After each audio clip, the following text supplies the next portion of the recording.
Good evening.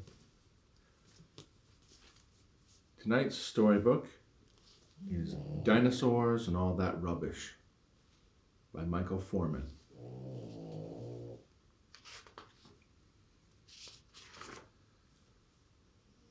A man stood on a hill and looked at a star. All he thought about, dreamed about, was that star. Grass grew high and trees grew tall. The man climbed to the top of a tree and tried to reach the star, but he was nowhere near it. The trees filled with birds which flew still nearer the star. "I must fly," said the man. "I have money. I have many men working for me. I must fly. Somehow I must fly." The man owned some factories nearby. "Build me a rocket," he ordered. "Cut down the trees, dig out the coal, burn whatever will burn. Build me a rocket to reach the stars." All day and all night the fires in the factories huffed and puffed. Smoke and fumes and waste and rubbish poured out and piled up. At last the rocket was ready, but there was nowhere for it to be launched.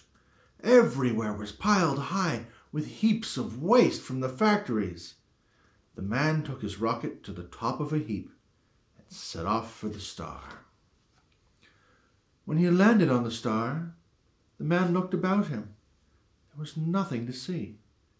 He walked and walked, looking for something to admire, but still there was nothing. No trees, no flowers, and not a blade of grass. Sadly he looked around, but the only thing of wonder was another star, far off in the black sky.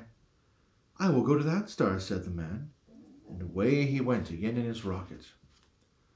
On earth, the piles of rubbish smoldered and burned, and the mountains rumbled.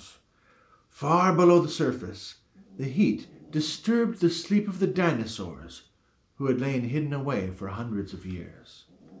They heaved and stretched. The earth cracked, and out came all sorts of creatures. A dinosaur held his nose as he looked around. "Pooh!" he said.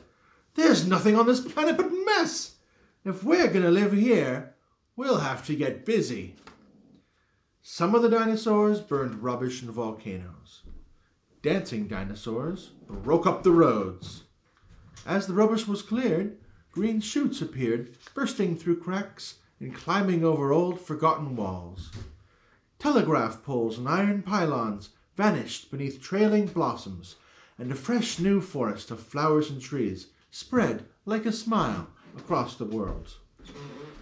All this time the man was heading for his new star, unaware it was the very same planet Earth he had once left behind him. He landed in a jungle alive with beautiful plants, sweet with the scent of flowers and filled with the song of birds. "At last," he said, "I've found my paradise." "Whose paradise?" said the biggest dinosaur. "Mine," said the man. "Rubbish," said the dinosaur. "What do you mean by rubbish?" said the man. "You can't talk to me like that. Why, with a head as small as yours, you can't possibly have enough brain to look after this star." "Our heads are the same size," said the dinosaur, "but my heart is much bigger than yours.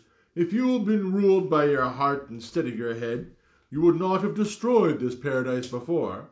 "I destroyed it," said the man. "You mean this is Earth?" "Yes, it is," said the dinosaur. "But it can't be," said the man. "It is," said the dinosaur. The man looked around him and saw the dinosaur was right. "Please, may I have a small part of it back?" he asked. "Please, just a hill or a tree or a flower." "No," said the dinosaur. "Not a part of it, but all of it. It is all yours, but it is also all mine. Remember that. This time the earth belongs to everyone. Not parts of it to certain people, but all of it to everyone, to be enjoyed and cared for." "Yes, everyone," sang the birds and the cats and the mice and the mammoths, the serpents, the dodos and the apes. "Everyone," came the chorus from all living things. "Everyone, everyone, everyone."